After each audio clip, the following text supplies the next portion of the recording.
Today is a great, wonderful, amazing, incredible day, and I'll tell you why. Because it's a Dutch day, but not just a Dutch day, but a Dutch cultural day. Why living in the Netherlands has become impossible. Without further ado, let's get into this reaction. Let's go. The Netherlands is one of the richest, safest, and most developed countries in the world. Yet for millions of people, living there has quietly become almost impossible. In just 10 years, the average Dutch home price has risen from around €230,000 to more than €430,000. Did he say in 2 years? Did I mishear that? I feel like I misheard that part. Did he say in 2 years? Quietly become almost impossible. In just 10 years, the average 10 years, that's my ears. I was like, 2 years? Your house prices are doubled in 2 years. That's crazy. No, but 10 years is still bad. Guys, it's so bad. Like, this is what I'm saying. It's like this in the UK as well. Like, house prices are legitly like $500,000.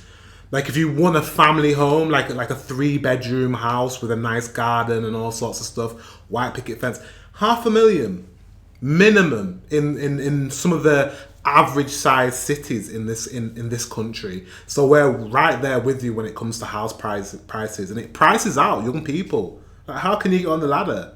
Anyways, Dutch home price has risen from around €230,000 to more than €430,000. Disgusting.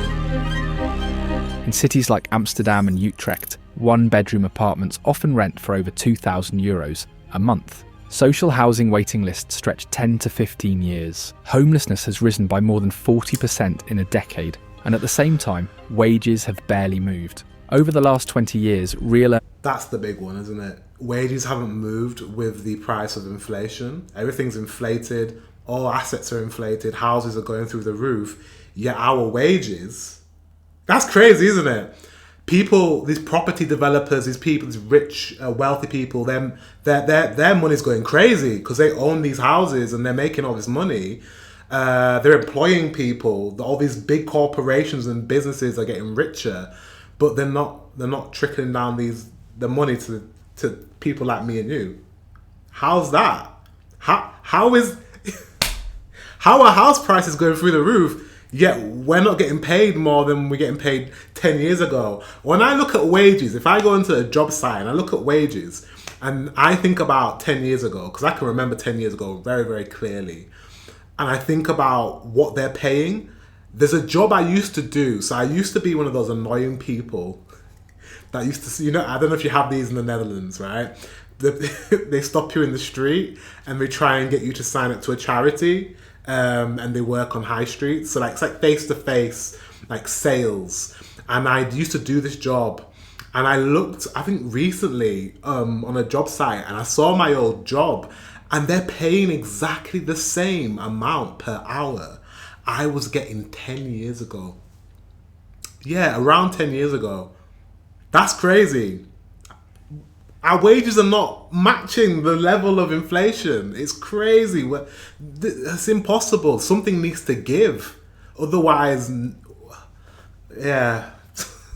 Earnings increased by just 3 to 5%, while housing prices more than doubled. The country is growing faster than at any point in modern history, adding more than 220,000 new residents in a single year. Yet the supply of homes, infrastructure, and services has not kept up.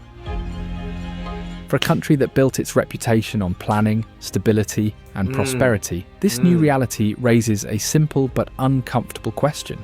How did life become so difficult in a place that appears so successful? Many people think they already know the answer. They blame expats, international students, asylum seekers, or foreign investors. These explanations dominate public debate because they are visible, immediate, and politically charged. But while they influence demand, they did not create the underlying conditions. They accelerated a crisis that was already decades in the making. Beneath the surface is a deeper structural imbalance that has been quietly building for 50 years. One shaped by policy, geography, demography, and a long-term decline in housing affordability. And only now, under the pressure of rapid population growth, economic shocks, and regulatory constraints, has this hidden problem become impossible to ignore. Yeah. So whereas it's been, what he said is absolutely correct. This has been happening for a very, very long time. It's been happening, and it's not just happening. Also, our population growth is insane. So we do have migration to our countries, and it's still the same rate. The problem is everything is moving at the same rate, apart from inflation. Inflation is going through the roof, and we're getting more demand. Do you know what I mean? There's more demand for jobs. There's more demand for houses, but we're not building more houses. We're not building affordable houses. Houses are unaffordable. It's just getting worse. Something needs to be fixed, and no one has the answer. People are like, stop immigration, stop these people coming over. Is that the answer? I don't know. People are like, tax the rich, tax the multimillionaires and billionaires and the businesses. Is that the answer? I don't know. I'm not sure. Like, I don't know. I don't think anyone knows the answer. It's quite worrying, to be honest. Especially if you're a young person. Especially if you're a millennial right now. It's so difficult, man. My generation, a lot of us can't get on the property ladder. We cannot get on, like our parents. My grandma moved to the UK in 1950 something. And she was able, by herself, she got a job as a nurse. She was able to, by herself, purchase an entire 3-bedroom house with a massive garden on one income as a nurse. She had 6 kids. How the hell was my grandma able to purchase a house by herself with 6 kids working as a nurse? You can't do that with 2 incomes. You can't do that with 2 incomes a lot of the times in this country. Like, where did it... What? Yeah, I don't know. To understand the scale of the problem, we need to zoom out. The Netherlands is one of the most densely populated countries on Earth, with more people per square kilometre than Japan, India, or the United Kingdom. Even small increases in population place immediate pressure on housing, public transport and land use. But today's growth is not small. In the 1990s, the Netherlands grew by around 60,000 people yearly. Now, after the EU's expansion eastward and several refugee crises, it reached the highest levels ever recorded. More than 220,000 people enter the country per year. The Netherlands is now expanding 3 to 4 times faster than it did a generation ago. This strain is so severe that in 2025, Reuters reported that housing became the #1 election issue, outranking immigration, climate, and healthcare. To put this in perspective, the Netherlands now grows faster per capita than Germany, France, or even the United Kingdom. And while many European countries face housing shortages, the Dutch shortage is one of the most severe relative to population size. Across the EU, the average country builds around 5 new homes per 1,000 residents each year. The Netherlands builds barely 3, despite a construction sector that is far more advanced. Countries with similar land do the borders need to be closed? It's a hard one, isn't it?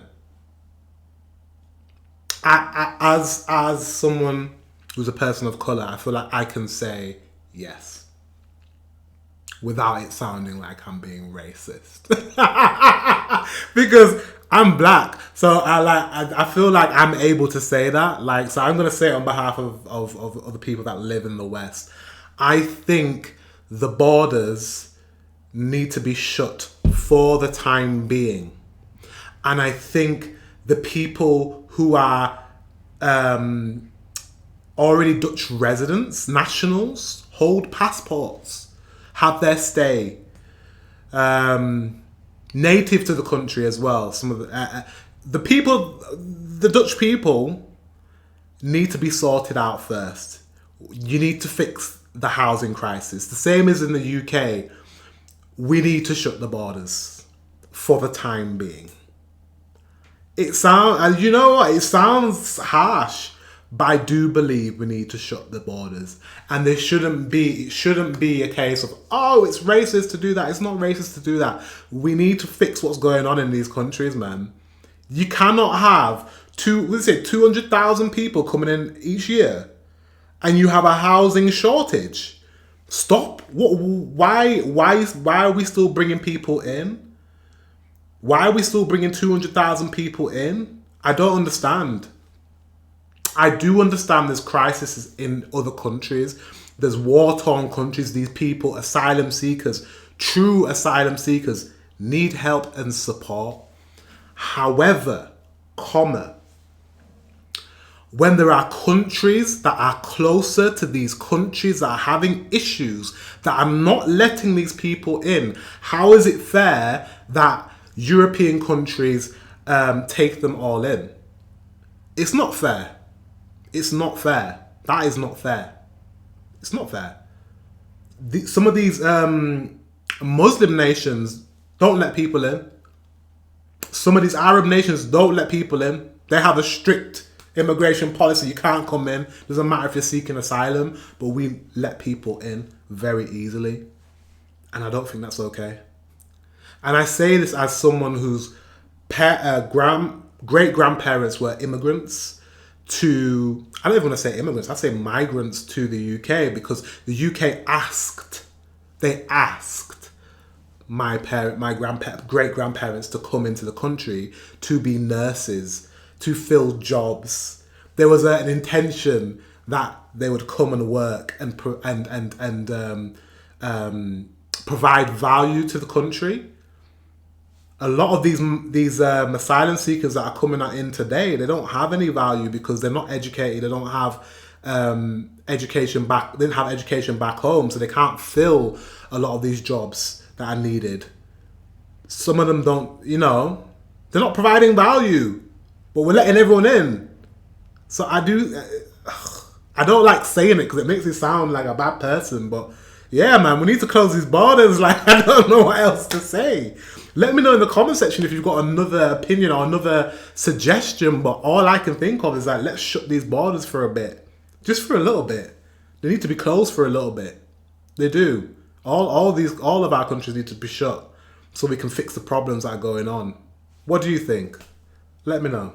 Constraints like Denmark or Belgium consistently outbuild the Netherlands. Meanwhile, Dutch households carry one of the highest mortgage debt levels in the world, over 100% of GDP, leaving families more financially exposed than their neighbours. And while the Netherlands is often praised for its planning system, that system now struggles to adapt. Cities like Stockholm, Vienna and Helsinki have streamlined building processes to increase supply. Meanwhile, Dutch permitting times have increased, not decreased, over the past 20 years. In a global comparison, the Netherlands is no longer keeping pace with its peers. This rapid growth interacts with a housing market that was already stretched to its limits. In Amsterdam, the average home now costs more than €530,000. A small studio of 20 square metres can exceed €1,500 per month. In Utrecht, yeah, that's what I said. It sounds like the UK. Rising demand has turned the city into one of Europe's least affordable markets. Eindhoven continues to grow on the strength of companies like ASML, yet the construction of new homes lags far behind job creation. In Groningen, students compete for a shrinking supply of rooms, forcing some to sleep in gyms or travel long distances to attend classes. Across the most densely populated area of the Netherlands, rising prices push families into satellite towns, lengthening commutes and straining public transport. This is not a series of isolated events. It is a nationwide shortage that affects nearly every region and every demographic group. For many Dutch residents, these numbers translate into daily struggles. It's not uncommon for a student to send out more than 200 housing applications and receive no response at all. Some sleep in temporary hostels for months while searching for a permanent room. Man, we're failing our young people as well. We're failing our young people. That shouldn't be the case. They can't find somewhere to stay, to go to university, to get an education. This is I don't know. Netherlands, you need to shut your borders. Shut your borders. Shut your borders. We all need to do that. I don't know what this incentive is for these politicians to be like allowing people to just come over willy-nilly without a proper reason to be in the country. Shut the borders. Man, I sound, because I'm very liberal. I'm very liberal, or I thought I was very liberal, but I don't see another way. I don't see another way than to say you cannot come to these European nations unless you're coming to bring value. Not yet. Once we've fixed what's going on in the Netherlands, in Germany, in France, in the UK, in Sweden, until we fix what's going on in these countries and we sort the housing crisis and we sort the job shortage and we sort the education systems and all the systems. We're not having any other people move into the country. You cannot move here. And if we see you move here and you're not working and you're not here legally, you're getting shipped back home. And if you can't go home, we'll send you somewhere else. What other way is there? That's what I would like to know. With full-time jobs can still fail to qualify for a mortgage on even the smallest apartment. Even highly skilled workers employed at major technology firms report commuting more than 90 minutes each way because rental homes near their workplace are simply unavailable. These are not isolated stories. They reflect a reality felt across the country. The housing crisis is no longer about statistics or market trends. It is about people whose lives are being rearranged around scarcity. So the question becomes, why can't the Netherlands build enough homes? The answer lies in decisions made decades ago. In the 1970s, the Netherlands built between 120,000 and 150,000 new homes every year. Back then, demand was lower, the population was smaller, and land was more readily available. But over time, strict zoning laws, protected green spaces, and complex planning regulations limited how and where cities could expand. Municipalities controlled land release, slowing development and increasing costs. All these factors resulted in the fact that the Netherlands hardly achieved to build 70,000 new homes per year, making the deficit higher every year. The Netherlands also built one of the largest social housing systems in the world.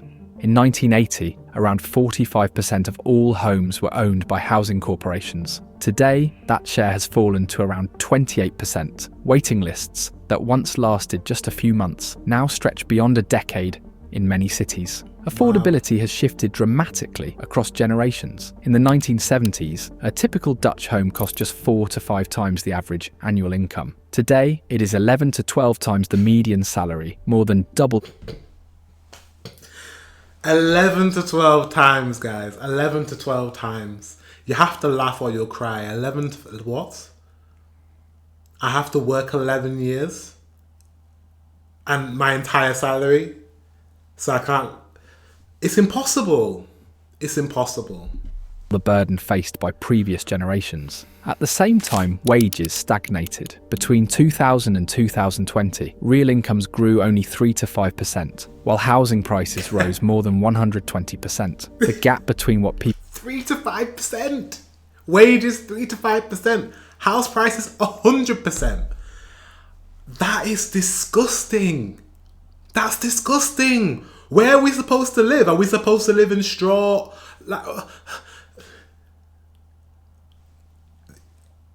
Housing should be a basic human right, especially in these Western countries. We pay enough taxes. We pay enough taxes. What is going on, guys? The basic necessity is housing. The basic. Why are we paying these prices for homes? Why? No. This shouldn't be happening. It should not be happening. We should not have to pay that price for homes. The game is rigged. The game is rigged. The game is rigged. People earn and what homes cost has widened every single decade. And a home that once required one salary now often requires two. A starter home that was once accessible. More than two. More than two. What, two? You have two. So what, it's still 5 to 6 times the amount you're earning as a couple. At age 25 is now out of reach for many even at age 35. These structural weaknesses were visible long before today's crisis. Social housing corporations struggled with financial pressure and new taxes. Student housing demand surged without matching supply. Mortgage tax incentives encouraged borrowing, inflating prices over decades. Even before recent population growth, the Netherlands was not building enough. The warning signs were there, but stable economic conditions concealed how fragile the system had become. Then came the acceleration events. In 2019, Reuters reported that EU nitrogen rules threatened to shut down tens of thousands of construction projects as courts ordered emissions to be reduced. In the same year, another Reuters report highlighted that over 30,000 housing and infrastructure projects were halted or delayed almost overnight. Although the environmental issues had been building for decades, the ruling created immediate shockwaves. New housing developments stalled. Public infrastructure projects paused. Planning became more complex and unpredictable. At the same time, interest rates fell to historic lows. In the 1990s, Dutch mortgages were typically between 6 and 8%. In the 2000s, they ranged from 4 to 5%. But between 2012 and 2021, they dropped to just 1 to 2%. With borrowing suddenly cheaper, buyers could afford larger loans, pushing prices upward at a pace the housing supply could not match. According to real estate firm Colliers, the nitrogen ruling alone caused the Netherlands to miss out on roughly 23,000 homes that otherwise would have been built. This loss compounds every following year, widening a gap that was already decades deep. The pandemic intensified the pressure. Remote work increased demand for larger homes and more space. People began searching. Yeah, because people are working from home now. And I think we haven't recovered from the pandemic, in the sense of the pandemic has changed the fabric of our society now. The way we do things, the way we function, the way we socialize. You know, social media, because we couldn't, be physical with one another and be out in the public and deal with people. And we had this whole year or 2 years of staying inside. Social media, we became our lives. And it's ruined a lot of young people, because now young people intensify this already, culture of just connecting with people via the internet. I mean, I'm talking to you via the internet. This is what I mean. Like everything's changed now. And I can imagine, the demand for housing and the demand for bigger houses, because people are working from home. People are working from home. Families, parents are working from home. I know quite a few couples that work from home, so they need multiple office rooms.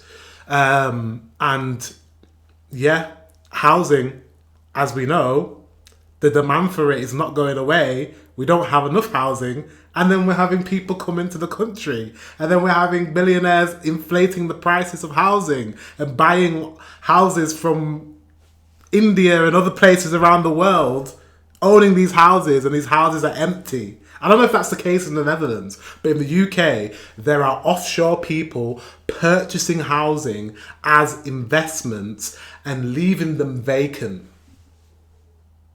Empty properties as investments, somewhere to park their cash. They're not bothered about people moving in. They just buy the properties and leave them empty. For houses in smaller towns, spreading the crisis beyond major cities. And then, population growth surged to record levels. With more than 220,000 new residents arriving in a single year, demand flooded the market faster than construction could respond. A structural shortage turned into a widespread affordability crisis. This is where the feedback loops begin. A shortage of homes pushes prices higher, which attracts investors, reducing the stock of affordable starter homes. With fewer entry-level homes available, more people are pushed into the rental market. Rising rents increase demand for social housing, which is already overburdened by a shrinking supply and long waiting lists. At the same time, rapid population growth intensifies political pressure, leading to more restrictive policies that can slow construction further, and the nitrogen limits create delays that ripple across the entire building sector. Each loop reinforces the next, making the system harder to unwind. The numbers paint a clear picture. The Netherlands needs at least 100,000 to 120,000 new homes each year just to stabilise the market. Instead, it is building around 70,000. More than 40% of young adults still live with their parents because they cannot find or afford a home. Teachers, nurses, and police officers often cannot live in the communities they serve. Students in places like Groningen, Delft, and Amsterdam face housing lotteries with hundreds of applicants for a single room. Families look across the border to Belgium or Germany in search of affordable homes. Many Dutch cities now see more commuters from abroad than ever before, simply because housing stops at the national boundary, while jobs do not. For companies, the short... Do you know what? One blessing that you do have, Netherlands, is that you're still in the EU, meaning there is an escape route. Imagine if you weren't part of the EU, or like the UK. There's no escape for us. There's no escape from this hellhole that we live in. Now that we've left the EU, we can't just go to Germany and get a house, or go somewhere that's more affordable in Europe to find a house to live in. We can't do that anymore. We're trapped in our own country. You don't want that. Stay in the EU and have that freedom of movement. We don't have that freedom anymore. We don't even have that freedom. No, we do. I was going to say we don't even have that freedom to move to Ireland, and we do. We can still move to Ireland. That's the only EU country you can move to. We're trapped. And Ireland's expensive. There's no houses. They're more expensive than the UK.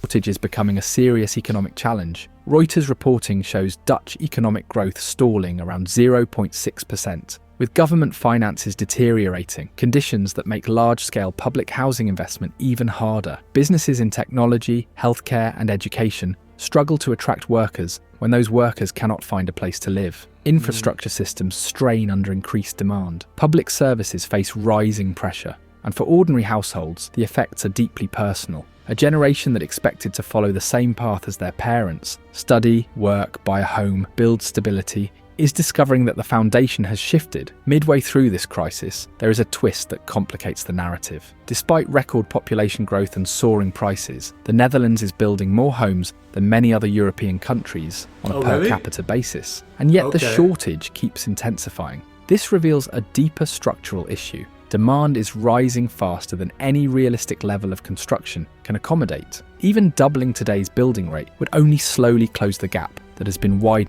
Close the borders. Close the borders. He's saying you guys are building houses faster than a lot of places, but you just can't. You're building houses as fast as possible, but you can't. Your population's growing too fast, and we know it's not birth rate. Yeah, we have to close the borders. We have to. It's the only way. For decades. The crisis is not simply a matter of building too little. It is the result of long-term underbuilding intersecting with the fastest population growth the country has ever seen. This creates a fundamental question about the future. What happens when the next generation cannot secure independent housing? What happens when essential workers cannot live near their jobs? What happens when students spend years competing for a single room? A housing market is more than a financial system. It is the basis for family formation, stability, productivity, and long-term economic health. When that system breaks, the effects ripple through every part of society. The Netherlands has the resources, talent, and institutional strength to address these challenges. But the underlying issues, structural scarcity, rising demand, regulatory complexity, and declining affordability will not disappear quickly. They are the product of decades of slow-moving trends that now converge at a moment of unprecedented growth. The next decade will determine whether the country can restore balance to its housing system, or whether the pressures will continue to intensify. Living in the Netherlands has not become impossible overnight. It happened gradually, shaped by policies and pressures that were invisible to most people. But today the consequences are clear. The gap between supply and demand continues to widen. Homes remain out of reach, and the foundation that once supported stable, predictable growth is under strain. The question now is whether the Netherlands can reverse this trajectory before it becomes irreversible. The window to act is still open, but it is narrowing. So someone tell me what the solution is. It has to be, we have to close the borders. We have to close the borders. I can't think of anything else. He was just saying that you're building houses, but it's impossible. You're never going to come out of that deficit of housing. You can't build fast enough. And a lot of these homes that you're building are not even affordable anyways to the majority of people in the Netherlands. So who are you housing? You know, who's purchasing these properties? The first thing is to close the borders. That's not going to solve all the problems. It's not going to solve the problems in all the European countries, but it's a start. It's a start. And then I think we need to crack down on affordability of homes. Does that mean the government need to purchase these homes? Maybe. The government needs to purchase these homes and subsidize these homes, and so that we can afford to purchase homes. Maybe. I don't know. I don't have the solutions. But what we've been doing is not working. It's not working. And the most nonsensical thing that we're doing is letting people into our countries. Letting people who are seeking asylum, sounds bad, into these countries when we can't even house the people that are nationals of these countries. Anyways, guys, don't come at me in the comment section and call me a racist or anything like that, because I'm clearly not. But yeah, that was an interesting video. Let me know what you think. Let me know if you've got any idea of how you can fix this mess that's going on in the Netherlands. Let me know what your situation is. Are you struggling to get on the housing ladder? Are you thinking you might have to move? Because I mean, that's what a lot of young people are doing in our country. They're moving. They're moving to places like Thailand and Dubai and other places where the opportunity is better or the cost of living is better. Southeast Asia, especially Bali. How many people have moved to Indonesia? So many people. It's a lot more affordable. You can live a better life and you can work on your career over there. So let me know. Let me know what your plan is. Let me know what your situation is. Guys, thank you very much for watching. Until the next one, I will see you very soon.